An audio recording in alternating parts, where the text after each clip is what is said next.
உலக தமிழர்களை ஒரே இடத்தில் சந்திக்க வேண்டுமா? உங்களை அன்புடன் அழைக்கிறது தி ரைஸ் அமைப்பின் 13வது உலக தமிழர்கள் மற்றும் திறனாளர்கள் மாநாடு. நடைபெறும் நாள் ஜூன் 7 முதல் 9 வரை 2024 சுவிட்சர்லாந்து நாட்டில் உலக புகழ்பெற்ற டாவோஸ் காங்கிரஸ் சென்டரில். இன்றே பதிவு செய்வீர். www.tamilrise.org. தொடர்புக்கு 9150060032.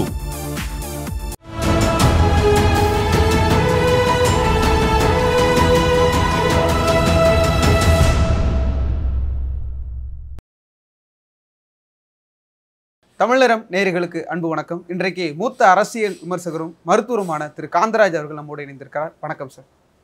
சார், அரவிந்த் கெஜ்ரிவால் இடைக்கால ஜாமீன் கொடுக்கப்பட்டு வெளியே வந்திருக்கிறார். எப்படி பார்க்குறீங்க? இடைக்கால ஜாமீன் மாத்திரம் இல்லை, அவர் தேர்தல் பிரச்சாரமும் பண்ணலான்னு சொல்லிட்டாங்க. அது இப்போ ஒரு வரப்போகிற தேர்தல் முடிவுகளுக்கு அது ஒரு அறிகுறி. மோடியினுடைய நாட்கள் எண்ணப்படுகிற மாதிரி எனக்கு தோணுது. தேர்தலில் வாக்கு எண்ணிக்கை நேர்மையாக நடப்பதற்கான வாய்ப்புகள் பிரகாசமாக இருக்குது. இதுதான் இந்த தீர்ப்பின் மூலமாக நான் புரிஞ்சுக்கிறேன். இது நேற்று வரையில் தேர்தல் வாக்கு எண்ணிக்கைங்கிறது கிடையாது, முடிஞ்சு போச்சு. 4ஆம் தேதி ரிசல்ட்டெல்லாம் ஏற்கனவே எழுதி வைக்கப்பட்டதுன்னு நினச்சிக்கிட்டு இருந்தேன். இந்த முடிவின் மூலமாக வாக்கு எந்திரத்தின் மேலே ஒரு கண்காணிப்பு வரும், தேர்தல் ஆணையர் மேலே ஒரு கண்காணிப்பு வரும். ஈரோடு முடிவுகள் வர்றதுக்கு வாய்ப்புகள். அமலாக்கத்துறை எவ்வளவோ போராடி பார்க்குறாங்க நீதிமன்றத்தில். ஆனால் நீதிபதிகள் விடாப்பிடியாக இருந்து அரவிந்த் கெஜ்ரிவாலை இடைக்கால விடுதலை பண்ணியிருக்கிறாங்க. இது ஒரு இந்தியா கூட்டணிக்கு கிடைச்ச வெற்றியை பார்க்கலாமா? நிச்சயமாக இந்தியா கூட்டணிக்கு இல்லை, மக்களுக்கு கிடைத்த வெற்றி. பாஜக, அமலாக்கத்துறை, தேர்தல் ஆணையம், வாக்கு இயந்திரம், சில நீதிபதிகளுக்கு எதிராக நிற்கிற மக்களுக்கு கிடைத்த வெற்றி இது. இப்போ ஒரு சின்ன கேள்வி கேட்குறேன். அமலாக்கத்துறை ரெய்டு பண்ண பெரிய பெரிய தொழிலதிபர்கள் வீட்டில் ரெய்டு பண்ணாங்கல்ல, எத்தனை தொழிலதிபர்களை கைது பண்ணாங்க? யாருமே பண்ணல. ஏன் பண்ணல? அவங்க கொடுத்துருக்குறாங்க, அவ்வளோதான். இவர் கொடுக்கல, அவ்வளோதான். ஆக முதல்ல அமலாக்கத்துறை எந்த அதிகாரி ரெய்டு பண்ணானோ அவன் வீட்டில் ரெய்டு பண்ணுங்க. Which means election bond, electoral bond, அவன் வீட்டில் ரெய்டு பண்ணுங்க. எவ்வளோ வருதுன்னு பாருங்க. தேன் எடுத்தவன் பிறங்க நக்காமல் இருப்பானா? செந்தில் பாலாஜி ஏங்க விட மாட்டேங்கிறீங்க? அமலாக்கத்துறை கைது பண்ணக்கூடாது, தெரியுமில்ல? அமலாக்கத்துறை ஆவணங்களை தான் நீங்கள் எடுத்துகிட்டு வரலாமே ஒழிய கள்ளப்பணம்னு நினைக்கிற பணத்தை எடுத்துகிட்டு வரலாமே, சொத்துக்களை கைப்பற்றலாமே தவிர கைது பண்ணுறதுக்கு உங்களுக்கு ரைட்ஸ் கிடையாது. அதான் தான் இன்றைக்கி ஜட்ஜ்மெண்ட்டில் சொல்லியிருக்காங்க. உனக்கு யார் அந்த ரைட்ஸ் கொடுத்தது?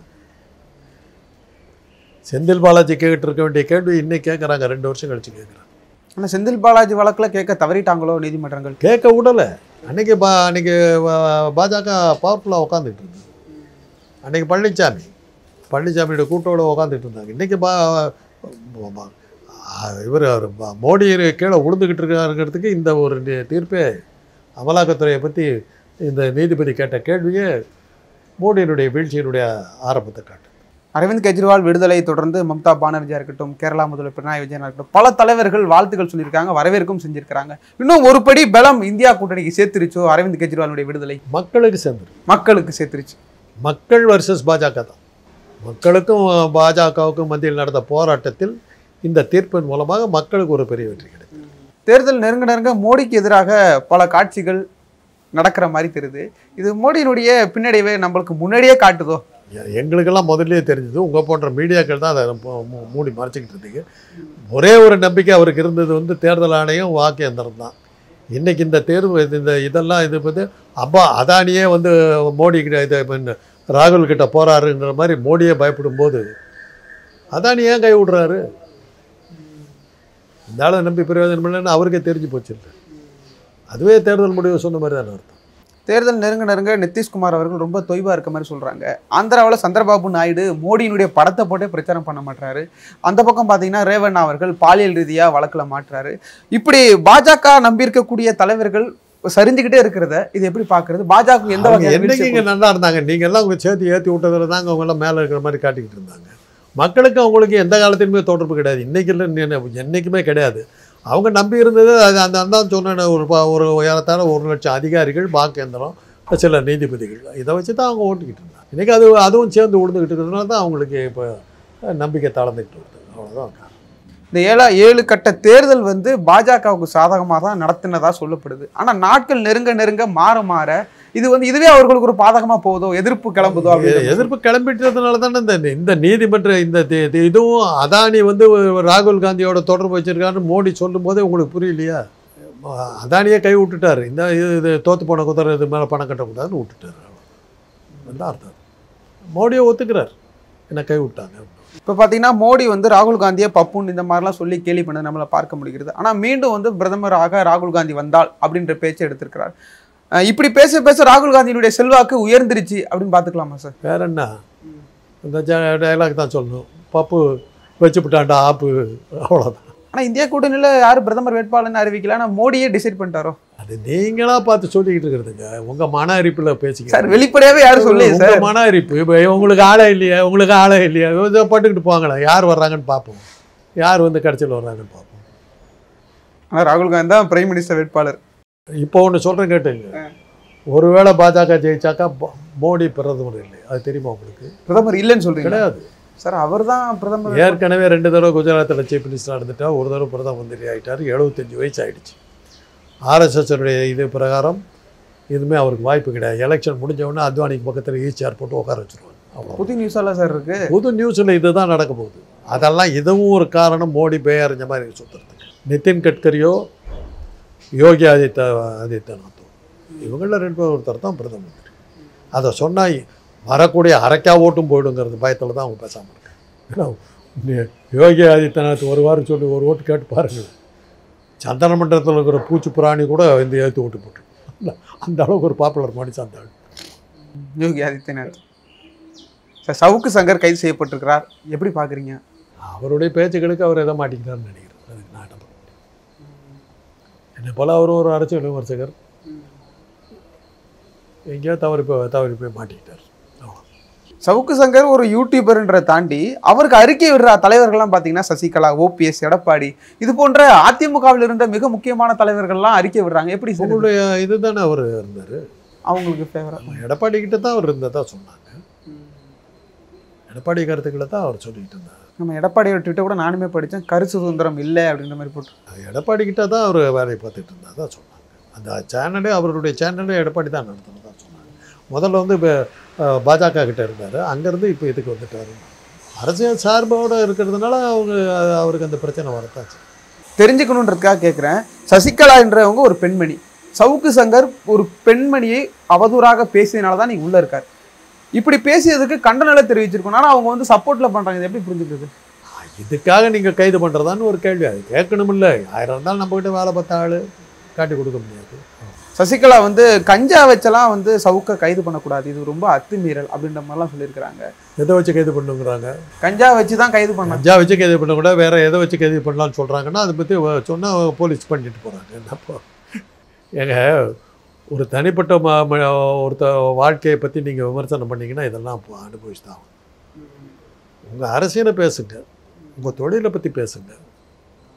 அதை விட்டுட்டு உங்கள் வீட்டில் இருக்கிற பெண்களை பற்றியும் ஆண்களை பற்றியும் குழந்தைகளை பற்றியெல்லாம் பேசுனீங்கன்னா பதில் சொல்லணும். அதுக்கு பேர் அந்த காலத்தில் எல்லோ ஜேர்னலிசம்னு பேர், மஞ்சள் பத்திரிகை நடத்துகிறன்னு பேர். அப்படி நடத்துனவர் தான் அந்த லட்சுமிகாந்தன் கொலை வழக்கு உங்களுக்கு ரொம்ப தெரிஞ்சிருக்கு, அதெல்லாம் படித்து பாருங்கள். அதெல்லாம் அந்த காலம்லாம் இன்றைக்கி மலை ஏறி போச்சு. இன்றைக்கி ஒரு தனிப்பட்ட மனிதருடைய அந்தரங்க வாழ்க்கையை பற்றிலாம் பேசுறதுல அர்த்தமே இல்லை. ஏங்க, அண்ணாமலை வந்து கேட்டிரா வீடியோ வெளியிட்ட போது என்ன ஆகிப்போச்சு? எஸ்வி சேகர் வந்து உங்கள் மாதிரி தொழிலில் இருக்கிற பெண்கள்லாம் தப்பான வழியில் தான் வந்து பெருசானாங்கன்னு சொன்னார், கைது பண்ண சொன்னாங்க. பழனிசாமி ஆட்சி போலீஸ் பாதுகாப்போட கல்யாணங்களுக்கெல்லாம் வந்துட்டு போனார் எஸ்வி சேகர். அதைத்தான் இப்போது நடக்குன்னு எதிர்பார்த்தாங்க. சொன்னீங்கன்னாரு சவுக்கு சங்கர் அப்படி தான் எதிர்பார்த்துருப்பார் போட்டிருக்கு. இங்கே நிஜமாக பிடிச்சிட்ருக்காங்க. இதில் இன்னொரு நபரையும் வந்து A1 குற்றவாளியாக மாற்றணும்னு சொல்லிக்கிறார் பிள்ளைக்ஸ் அவர்கள். ஏன்னா அவர் தான் பேச கேள்வி கேட்டதற்கு காரணமாக இருக்குது. ஸோ இப்போ எனக்கு கேள்வி இப்போ கோர்ட்டில் என்ன சொல்கிறாங்கன்னா, இந்த கேள்வி கேட்குறவங்கனால தான் பதில் அந்த மாதிரிலாம் வருது அப்படி சொல்லி இன்றைக்கி ஒரு ஜட்ஜு சொல்லியிருக்காரு. ஏன்னா ஜட்ஜஸ் எல்லாம் என்ன ஆயிடுச்சுன்னா, இன்றைக்கி ஜட்ஜஸை பற்றி நிறைய விமர்சனங்கள் வர ஆரம்பிச்சிருச்சு. அதனால் ஜட்ஜுங்களும் இப்போ வந்து யூடியூப்பை கண்டு பயப்படுறாங்க.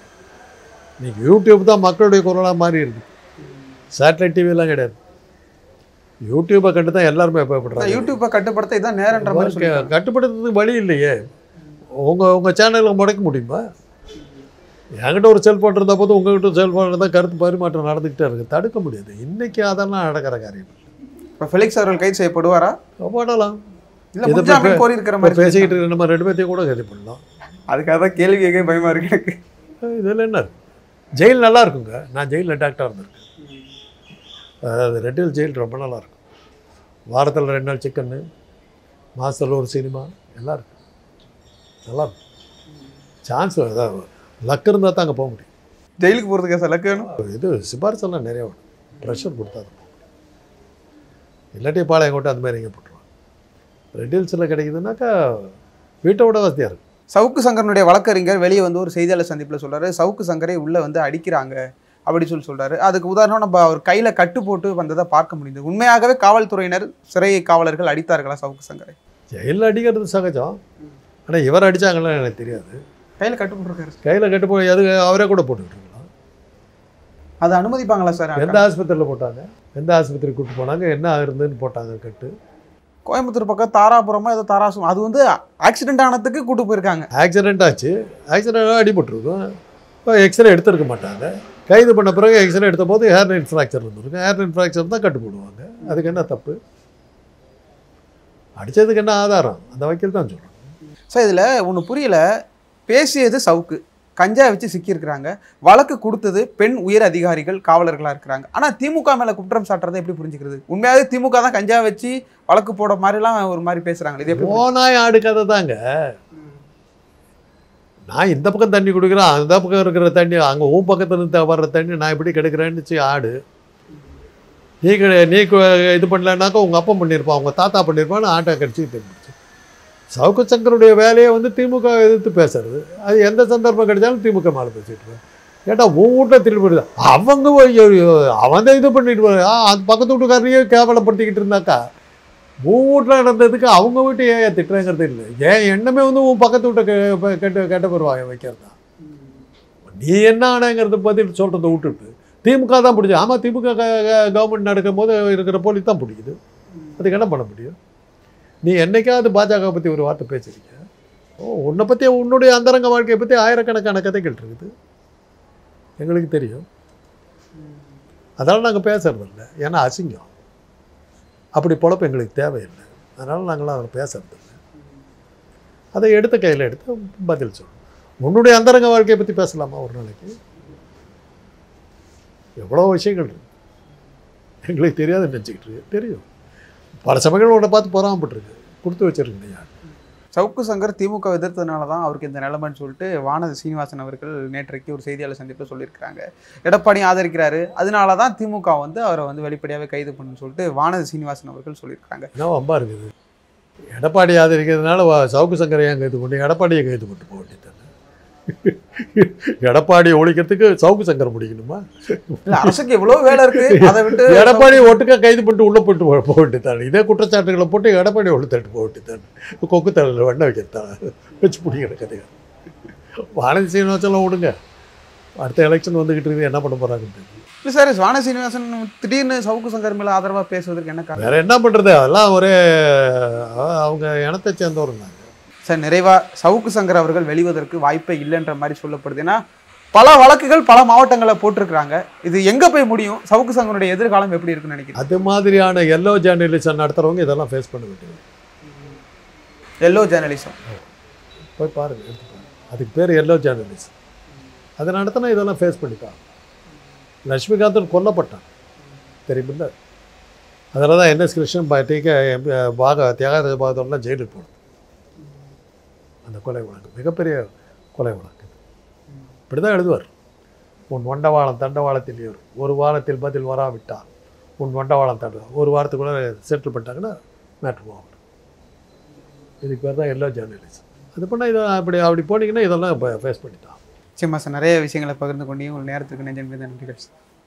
உலக தமிழர்களை அழகின் உச்சமான சுவிட்சர்லாந்தில் சந்திக்க ஓர் அரிய வாய்ப்பு. தி ரைஸ் அமைப்பின் 13வது உலக தமிழர்கள் மற்றும் திறனாளர்கள் மாநாடு நடைபெறும் நாள் ஜூன் 7ஆம் தேதி முதல் 9 வரை 2024 சுவிட்சர்லாந்து நாட்டில் உலக புகழ்பெற்ற டாவோஸ் காங்கிரஸ் சென்டரில். முன்பதிவிற்கு www.tamilrise.org தொடர்புக்கு 9150060032.